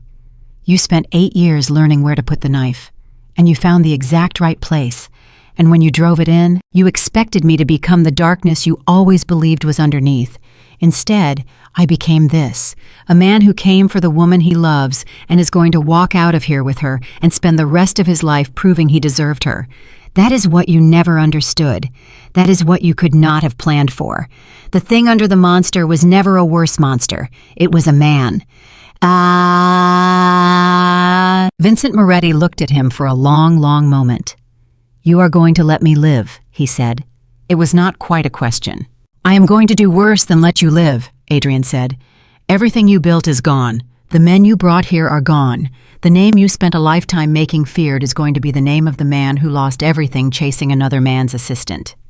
Everyone in this city is going to know that Vincent Moretti had Adrian Blackwood alone and unarmed in a room he spent 8 months preparing and lost. You wanted to spend the rest of my life reminding me of what I could not protect. Instead, you are going to spend the rest of yours as the man who had everything and threw it away out of hatred." He turned toward the door Olivia held close against him. "Live a long time, Vincent. Live long enough to watch everyone forget you were ever someone to fear. That is the answer to your question. That is what I am when I have nothing left to protect. I am the man who does not even need to kill you, because you have already lost everything that mattered and you did it to yourself." And Adrian Blackwood walked out of the trap that had been built to end him with the woman he loved held against his side, and he did not look back. And Vincent Moretti stood alone in the ruin of 8 years and understood finally completely that he had never once in all that time understood the man at all. Outside in the cold air, off the water. Adrian stopped walking, and he turned Olivia toward him, and he held her face in both his hands, and he looked at her like a man who had come very close to losing the only thing that ever mattered and had been given it back. "In the elevator," he said, "you said something to me, and the doors closed before I could answer, and I have spent every hour since then unable to think about anything except that you told me you loved me, and I did not say it back, and that if the worst had happened, that would have been the last thing between us. You loving me, and me saying nothing. Adrian, you do not have to." "I do." His thumbs moved gently across her cheeks, wiping away the tears. "I have spent 3 years not saying it. I told myself it was to protect you. I told myself a man like me had no right. I told myself 100 things, and every one of them was a lie I used to keep from admitting the truth." He took a breath, and it shook. "I love you, Olivia. I have loved you for 3 years. Not what you do for me, not how you run my life. You. I love you, and I almost lost you having never once said it, and I am never going to make that mistake again, whatever the cost, whatever it means for the life I have to give up to deserve it. I love you." And Olivia Bennett, who had waited 3 years to hear those words, who had said hers into a closing elevator, not knowing if she would ever hear them back, closed her eyes and let herself finally completely believe it. "I know," she whispered. "I have always known. I was just waiting for you to catch up." And for the first time in the 3 years she had known him in the cold air outside the warehouse where he had nearly lost everything, Adrian Blackwood, the most feared man in Chicago, the monster. The whole city trembled before, did the one thing none of them would ever have believed him capable of. He smiled, a real one, all the way, and it changed his whole face. They did not drive away immediately. Adrian held her there in the cold, both of them standing in the aftermath, and neither of them wanted to be the first to let go, because letting go meant the day was real, meant it had all actually happened, meant the last 12 hours had not been some fever they could wake from. "Marcus," Adrian said without taking his eyes off her, "is everyone accounted for?" Marcus came out of the dark, and there was blood on his sleeve that was not his own, and there was on his face the particular exhaustion of a man who had done violence and survived it. "Everyone we brought in is walking out. 2 hurt, neither serious. We were lucky, boss." He glanced back at the warehouse. "What do you want done about Vincent?" "Nothing." Marcus went very still. "Boss." "You heard me. Nothing." Adrian finally looked away from Olivia at his oldest friend, at the man who had built the whole plan that saved them. "Leave him. Leave him standing in that building with his dead men and his ruined plan. Do not touch him. Do not follow him. Do not so much as look at him again." "With respect," Marcus said carefully, "that man took her. He put his hands on her. He built a room to torture you with her for the rest of your life. And you want to walk away and leave him breathing. Boss, that is not mercy. In our world, that is a loose end. A man like Vincent Moretti, humiliated with nothing left to lose, is the most dangerous kind of man there is. You of all people know that. You said it yourself tonight inside. A man with nothing left to protect is not afraid of anything." He shook his head. "You just described the man you are about to create." And Olivia felt Adrian go still against her because Marcus was right, and Adrian knew Marcus was right, and for a moment she felt the old Adrian rise up in him, the one who calculated every angle, who did not leave loose ends, who had survived 11 years precisely by listening to exactly this kind of counsel. But then she felt him let it go. "You are right," Adrian said quietly. "Everything you just said is right. It is the correct call. It is the call the man I was this morning would have made without hesitating." He looked down at Olivia and then back at Marcus. "And I am not going to make it. Do you understand me? Not because I have gone soft. Not because I do not see the danger. I see it more clearly than you do. But I have spent 40 years making the correct, careful, ruthless call, and it built me an empire, and it made me feared, and it left me so alone that when I finally found the one person worth anything, I could not even say the words to her, because I had spent my whole life training myself not to feel the thing that would make me say them." His voice was low and certain. "I am done making that call, Marcus. This is the first day of the rest of my life, and I am not going to begin it by killing a broken old man in a warehouse to be safe. If Vincent comes for me again, we will deal with it then. But I will not spend the life I just got back living the way I lived before I almost lost it. I am finished with that man. Let Vincent live, and let me live too, for the first time." Marcus looked at him for a long moment, and then slowly he nodded, and something in his face that Olivia could not name shifted some old weight setting down. 11 years, Marcus said quietly. 11 years I have been waiting to hear you say something like that, boss. I did not think I ever would." He almost smiled. "She is good for you. I hope you know that. I hope you know what you have." "I know exactly what I have," Adrian said. "I almost found out the hard way what it would mean to lose it." They walked to the cars together, the three of them out of the dark of the warehouse district and into the first gray hint of a morning that neither Adrian nor Olivia had been sure they would live to see. And in the car in the back seat with the city sliding past the windows and Marcus driving in silence and the enormity of the night settling over both of them, Olivia finally let herself fall apart. Not from fear. The fear was over. She fell apart from the sheer weight of all of it, the terror she had held in for 12 hours, so that Vincent would never see it, the certainty she had forced herself to feel that Adrian would come the moment in the elevator when she had said the thing she had held for 3 years and watched the doors close on it. It all came out of her at once, and Adrian pulled her against his chest and held her and did not tell her to stop. Did not tell her she was safe now, did not do any of the useless things people do. He just held her, and he let her shake, and he pressed his mouth to the top of her head, and every few moments he said the same 3 words over and over quietly, like he was making up for 3 years of silence in a single car ride. "I love you, I love you, I love you." "Say it again," she whispered into his coat. "I love you. Again. I love you, Olivia. I will say it every hour for the rest of my life, if that is what it takes for you to believe I mean it. I love you." "I believe you," she said. "I believed you the second you walked through that door. Nobody walks into a room built to kill them for someone they do not love." She pulled back just enough to look at him, her eyes still wet, and there was something almost like a laugh in her voice now, fragile and disbelieving. "Do you know how insane you are? Do you have any idea? Every man you have told you it was a trap. Marcus told me before when they thought I could not hear. He told the others there was no talking you out of it. You walked into a trap. On purpose. Alone. Knocking on the door like you were arriving for dinner." "It was not entirely alone," Adrian said. "There were 11 ways in. I only used the loud one." And Olivia laughed. It came out of her broken and wet and disbelieving, but it was a real laugh, the first one in what felt like 100 years, and Adrian looked at her like the sound of it was the only thing he had ever actually wanted. "There it is," he murmured. "There is what?" "That, the sound you just made. I have heard you laugh maybe a dozen times in 3 years. You always did it quietly, like you were not sure you were allowed. I used to hear it through the office door, and I would find a reason to come out and see what it was." He brushed a strand of hair from her wet cheek. "I did not know back then why I did that. I told myself I was checking on something. I was not checking on anything. I just wanted to be in the room when you laughed." Olivia stared at him. 3 years, she said softly. 3 years, Adrian.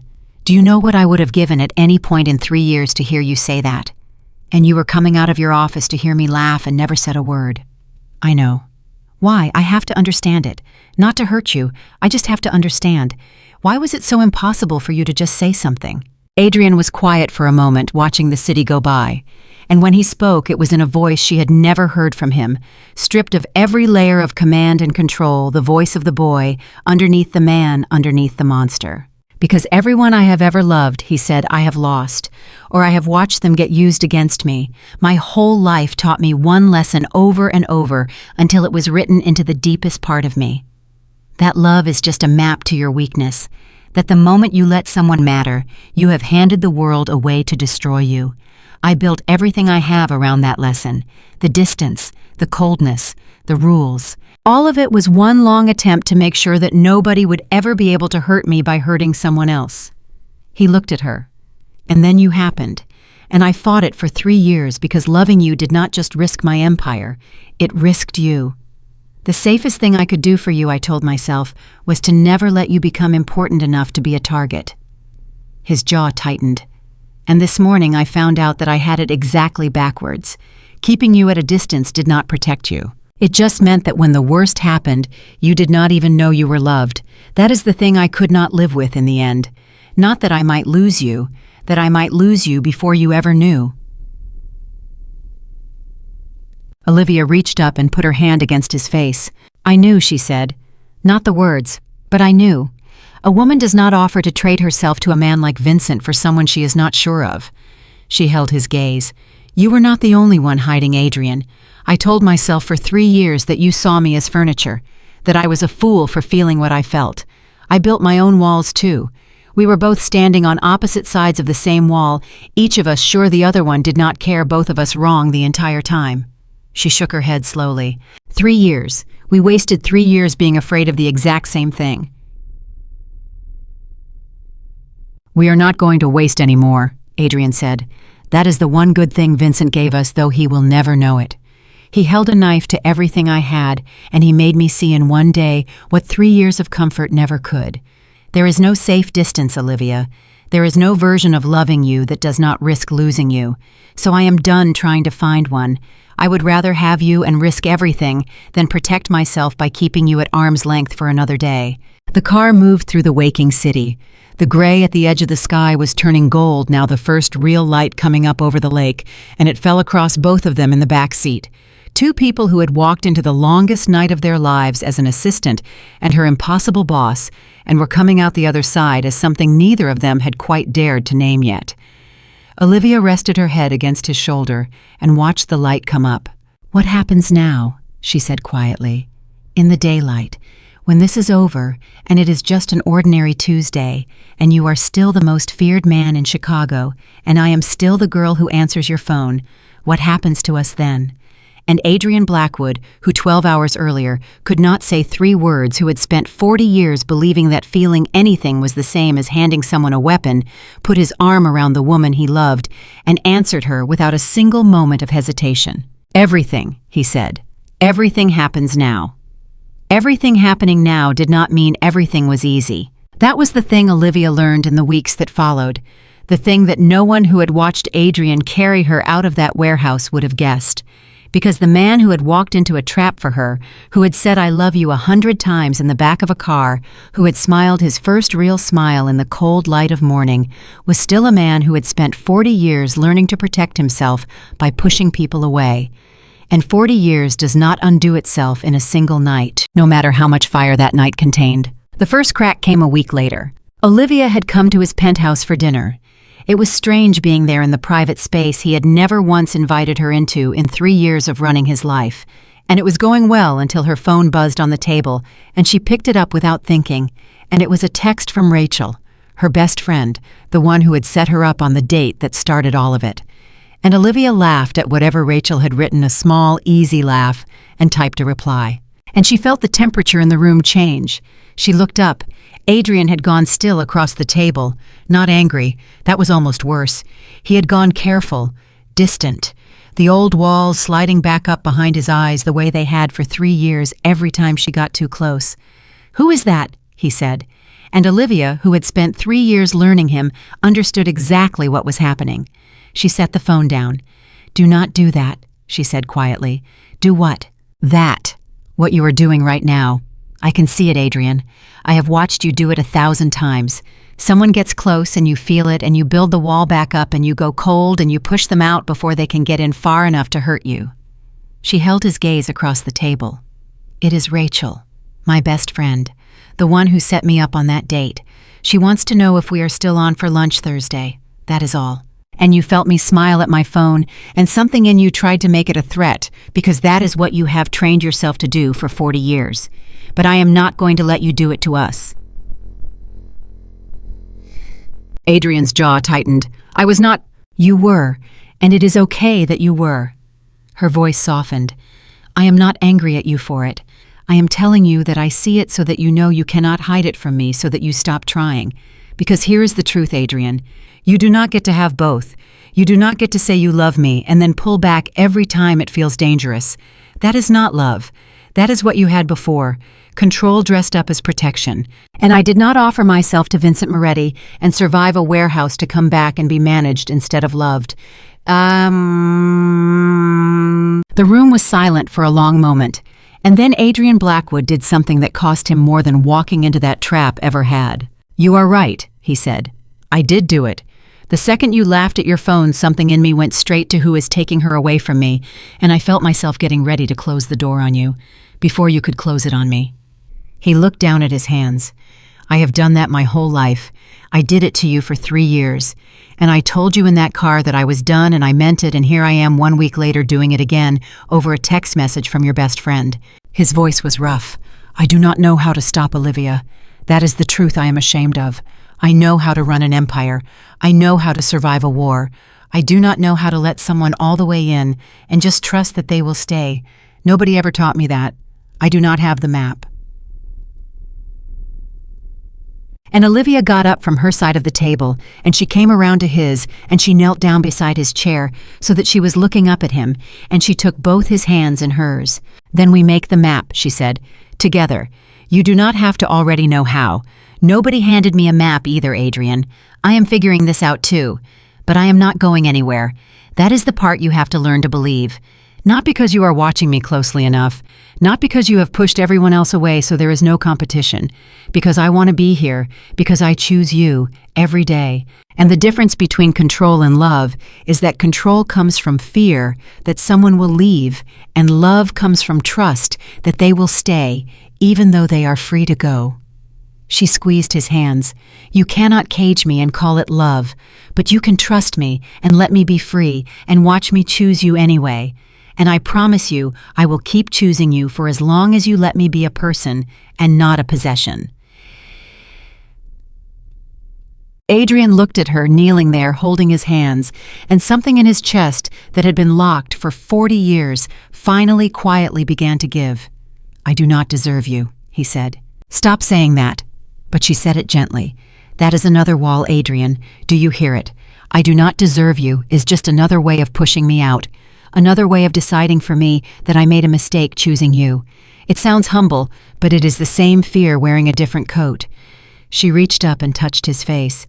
You do not get to decide whether you deserve me. That is my decision, and I have already made it. So the only thing left for you to do is believe me, and let yourself have it, and stop spending the love I am giving you on being ashamed you got it. That was the night something in him truly changed. Not the warehouse, not the trap, not even the words in the car. It was a woman kneeling beside his chair over a text message, refusing to let him rebuild the wall, telling him that being loved was not something he had to earn and could not lose, that it was something he simply had to be brave enough to accept. The weeks after that were not perfect. There were more cracks. There were nights he went quiet and she had to reach into the silence and pull him back out. There were moments the old Adrian surfaced, the one who wanted to solve every problem with power, who reached for control the way other men reach for a drink. But every time she was there, and every time she said the same thing in 100 different ways. I see you doing it. You do not have to. I am not going anywhere. And slowly, so slowly, that neither of them could have marked the day it happened, the reaching for the wall stopped being his first instinct and started being a thing he caught himself doing, and then eventually a thing he mostly did not do at all. And there was the matter of the empire, because Adrian Blackwood. When he sat down and looked honestly at the life he had built, understood something that the day with Vincent had made impossible to unsee. He had built all of it out of fear. Every deal, every alliance, every ruthless thing, all of it had been in service of a single goal, which was to make himself so powerful that nothing could ever touch him. And it had worked, and it had made him the most feared man in Chicago. And it had also made him a man who could not say I love you, and could not let anyone in, and had almost lost the one good thing in his life, having never told her she was good. I want to change it, he told Olivia one night. The business, what we are, what I am. Tell me what you mean. I do not mean I am going to walk away and become a saint. I would be lying to you, and I promised you I was done lying to you and to myself. There are men who depend on me. There are things I am responsible for that I cannot simply abandon, families that would suffer, people who would be hurt by other men worse than me if I disappeared. He was choosing his words carefully, and she could see him doing it, could see him refusing to make himself sound better than he was. But I built this thing to protect myself from a world I was afraid of, and I am not that man anymore. So I am going to spend the years I have left changing it into something else, something that protects people instead of frightening them, something my father would not have recognized and my enemies will not understand. He looked at her. I do not know exactly what that looks like yet, but I know I cannot see it clearly alone. I have never been able to see anything clearly alone. That is what you do to me, Olivia. You are the only person who has ever made me see myself as I actually am, and I am asking you to help me build the thing I should have built the first time. Will you? And Olivia Bennett, who had spent 3 years standing quietly behind this man's success, thinking she was nothing more than the person who organized his schedule, looked at him and understood that he was not asking her to be his assistant anymore. He was asking her to be his partner in everything. Yes, she said, but not because you asked, because I want to. There is a difference, and you of all people know it now. I know it, Adrian said. I will never forget it again. The transformation did not happen overnight, and Olivia would not have believed it if it had. But over the months that followed, piece by piece, Adrian Blackwood did something that no one in Chicago would have thought possible. He began to turn the machine of fear he had built into something else. The money that had once bought silence began to build things. The men who had once been enforcers found themselves, some of them uncertainly, doing work they could tell their children about. He did not become a good man in the simple way of stories.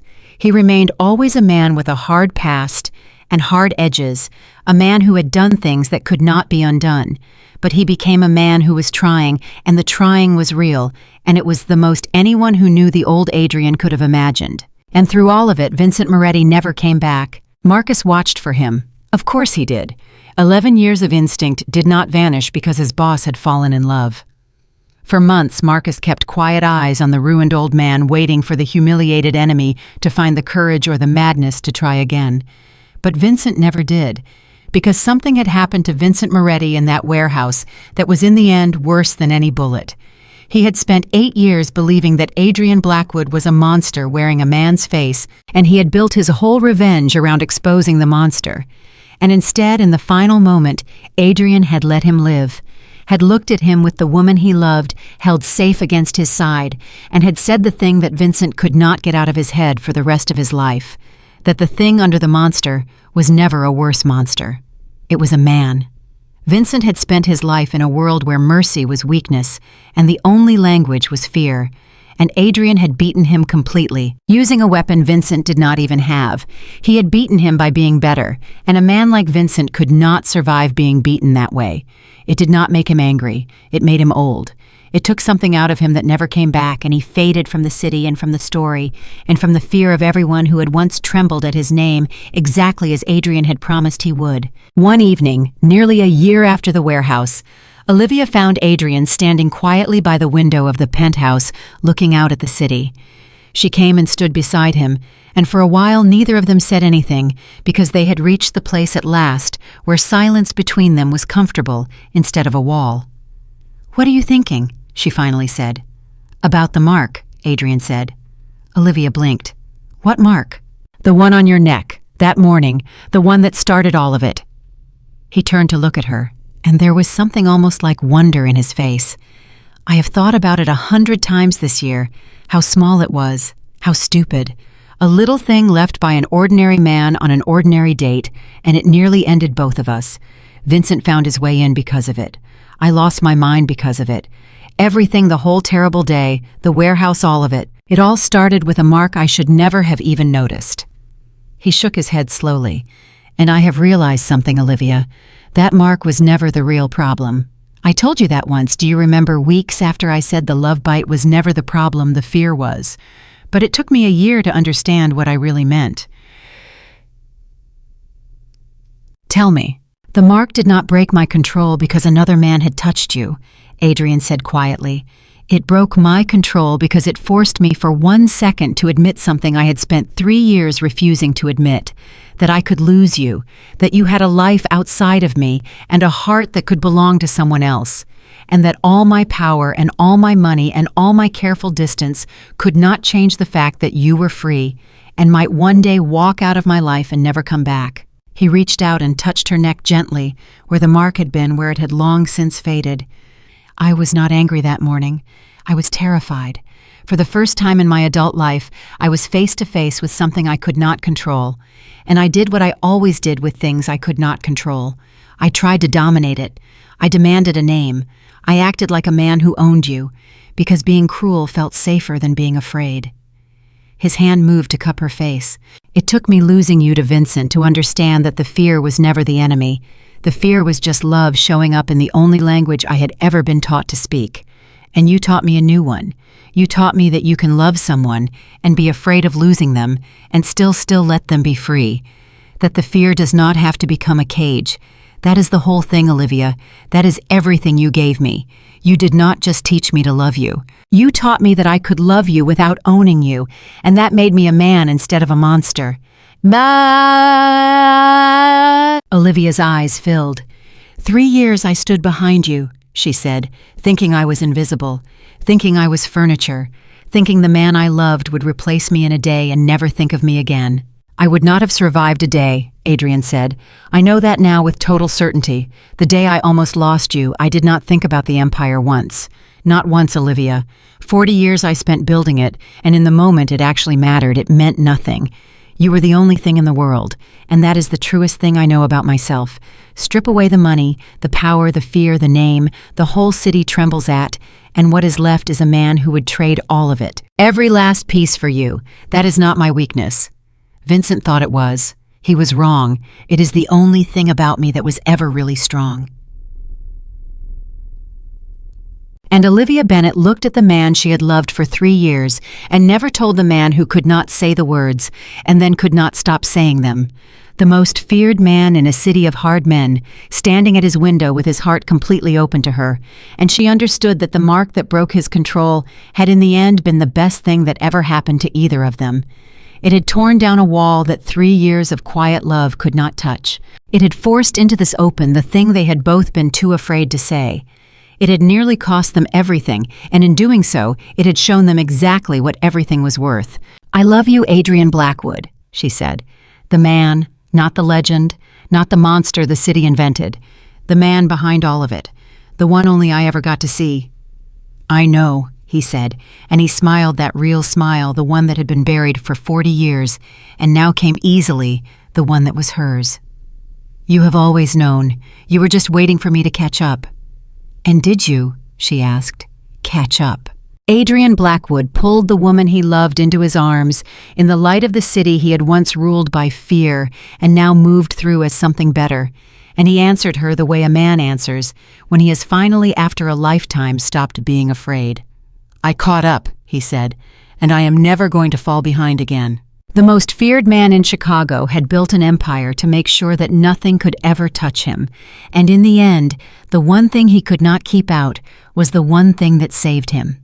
A woman who saw the human being underneath the legend, who refused to be owned and demanded to be loved, who taught the darkest heart in the city that the thing under the monster had been a man all along. Adrian Blackwood spent 40 years believing love was a map to his weakness. He learned, in the arms of the only person who ever truly knew him, that it had always been the map back to himself, and he never lost his way again. There is a thing worth stopping on now that the story is told, because the story of Adrian Blackwood and Olivia Bennett is not really a story about a mafia boss and his assistant. It is a story about the lie that almost every one of us believes at some point in our lives, and the truth that costs us so much to finally learn. The lie is this: that love is dangerous, and the safest way to protect the people we care about is to keep a careful distance from them. Adrian believed that lie for 40 years. He built an entire empire on it, and he was not a stupid man or a cruel man at his core, or a man who did not feel things deeply. He was in fact a man who felt everything more deeply than anyone around him, which is precisely why he was so afraid. Because the people who feel the most are often the ones who guard themselves the hardest. They have learned, usually early, usually painfully, that a heart left open is a heart that gets broken. And so they close it, and they tell themselves the closing is wisdom, when it is only fear that has learned to wear a respectable coat. How many of us have done exactly what Adrian did? How many of us have held someone at arm's length, not because we did not care, but because we cared too much and could not bear the thought of losing them, and decided somewhere deep down that if we never let them all the way in, then it would not hurt so badly if they left? How many of us have called that self-protection? How many of us have called it being realistic, being careful, being mature, when really it was just fear telling us the same lie it told Adrian? That distance is safety. That a wall keeps the pain out. That the way to survive love is to never fully surrender to it. But here is what the story shows us, and what Adrian learned in the worst possible way. The wall does not keep the pain out. The wall only guarantees that when the pain comes anyway, and it always comes anyway, the person on the other side of it never even knew they were loved. That was Adrian's real tragedy in the end. Not that Vincent took Olivia, not that he walked into a trap. His real tragedy, the one that haunted him in the back of that car, was that for 3 years he loved a woman completely and let her believe she was invisible to him. He almost lost her, having never once told her. And if that day had ended differently, if the worst had happened, the thing he would have carried into whatever came next was not that she was gone. It was that she never knew. That his fear had robbed them both of the one thing that would have cost him nothing to give and meant everything to receive. And so the first truth this story offers is a simple one and an old one, and one that people have to relearn in every generation, because fear keeps convincing us to forget it. Do not wait to tell the people you love that you love them. Do not save it for a safer moment, because the safer moment does not come. Do not hold it back to protect yourself, because the only thing you protect is your own loneliness. The elevator doors are always closing on all of us, all the time. And the thing you will regret is never the love you gave too freely. It is only ever the love you held back until it was too late to give it at all. But there is a second truth in this story, and it is harder, and it is the one that Olivia had to teach Adrian slowly, over kneeling by a chair and refusing a wall and choosing him again and again. And it is this: love and control are not the same thing, and the whole tragedy of human relationships lives in the space where we confuse them. Adrian that first morning demanded a name. He acted like a man who owned Olivia, and he told himself, as so many people tell themselves, that his jealousy was proof of how much he cared. But jealousy is not love. Possessiveness is not love. The desire to control who someone sees and where they go and what they do is not love, no matter how much it dresses itself up in the language of devotion. It is fear, again, fear of losing someone, and it does the one thing guaranteed to make you lose them, because no one can breathe inside a cage, however golden. No one can love freely when they are not free. The moment you try to hold someone so tightly that they cannot leave you, have already lost the only version of them worth having, which is the version that stays because they want to. Olivia understood this in her bones, which is why on the very first morning, terrified and hurt and standing in the wreckage of a broken coffee cup, she said the truest thing anyone said in the entire story. "You do not own my life, Adrian." She was not being cruel. She was handing him the key to everything. She was telling him that real love does not come from possession. It comes from the opposite. It comes from setting someone free and watching them choose you anyway. That is the difference, and it is everything. Control comes from the fear that someone will leave. Love comes from the trust that they will stay, even though they are free to go. A person who loves you out of fear will smother you. A person who loves you out of trust will let you fly, and simply be glad every single day that you keep coming home. Adrian spent 40 years unable to tell the difference. He thought that if he loved Olivia, he would have to own her, protect her, control the world around her so completely that nothing could ever reach her. And it took a warehouse and a rival and the nearly unbearable loss of everything for him to finally understand that this was backwards, that the more he tried to control, the more he lost, that his protection had become a prison, and that the only way to truly keep Olivia was to stop trying to keep her at all, and to trust instead that a free woman who saw him clearly and knew exactly what he was would still of her own will choose to stand beside him. And she did. That is the beautiful thing.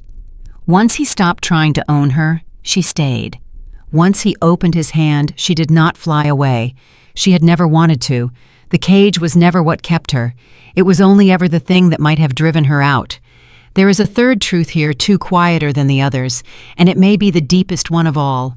We are all, every one of us, more than the worst thing anyone believes about us. The whole city called Adrian a monster. His enemies were certain of it. Vincent Moretti spent 8 years of his life convinced that underneath Adrian's control, there was only darkness, and he built his entire revenge around exposing that darkness to the world. And Vincent was wrong. Not because Adrian was secretly good in the simple way of fairy tales. Adrian had done terrible things, and the story never pretends otherwise. But underneath the monster, the world saw there was a man. A frightened, guarded, deeply feeling man who had learned all the wrong lessons about how to survive and who was capable, when someone finally believed there was still good in him, of becoming something better than he had ever been allowed to be. That is what Olivia gave him that no one else in 40 years had given him. She saw the man behind the monster. And more than that, she believed the man was the real one and the monster was only the armor. And because she believed it, he was able slowly to become it. This is perhaps the most powerful thing one human being can do for another. To see past the worst of them to the best of them, and to believe in the best so steadily that the person starts to believe in it too. People become, more often than we admit, what the ones who love them believe they can be. Adrian had spent his whole life surrounded by people who saw a monster, and so he had been a monster. And the moment one person looked at him and saw a man worth loving, he found to his own astonishment that he could be one. None of this means love is soft, or that it asks nothing of us. The story is honest about that. Adrian did not change in a single night. He cracked and pulled back and reached for his old walls again and again, 1 week later, 1 month later, over a text message from a best friend. Real change is not a moment. It is 1,000 small choices made on 1,000 ordinary days to be brave, instead of afraid to trust, instead of control, to stay open, instead of closing the door. Olivia did not save Adrian by loving him once. She saved him by loving him every day, and by refusing every day to let him mistake his fear for wisdom or his control for care. That is the unglamorous truth underneath every love that actually lasts. It is not the grand gesture in the warehouse that keeps two people together. It is the quiet, daily, deeply unheroic work of choosing each other again and again, long after the danger has passed and the ordinary Tuesdays have come. So when you carry this story with you, and I hope you do carry these things, that the love you hold back to stay safe only makes you lonely, that the elevator doors are always closing, and the words unsaid are the only ones you will ever truly regret, that love is not the same as control, and the moment you try to cage the one you love, you begin to lose them, while the moment you set them free, you give them the only reason worth staying for. And that every person, even the ones the world has written off, even the ones who have written themselves off, is more than the worst thing believed about them, and can become more still if only someone is brave enough to see the human underneath and believe. Adrian Blackwood was the most feared man in an entire city. He had money enough to buy anything, power enough to frighten anyone, walls high enough to keep out the whole world. And in the end, none of it could give him the one thing he actually wanted, and all of it nearly cost him the one thing that mattered. What saved him was not his empire. It was a woman who refused to be owned, who demanded to be loved, and who saw where everyone else saw a monster, a man worth believing in. That is the whole of it. That is what the mark on her neck finally taught him on the longest day of his life. That love is not a map to your weakness the way fear had always told him. Love is the map back to yourself. And a man who follows it all the way home, however long it takes him, however much it frightens him, will find at the end of it the one thing that power and fear and 40 years of careful distance could never give him. He will find that he was a man all along, and that being loved was never something he had to earn, and never something he could lose, so long as he was finally brave enough to accept it. Adrian Blackwood learned that truth in the arms of the only person who ever truly knew him. And from the day he learned it until the very end of his life, he never once forgot it again.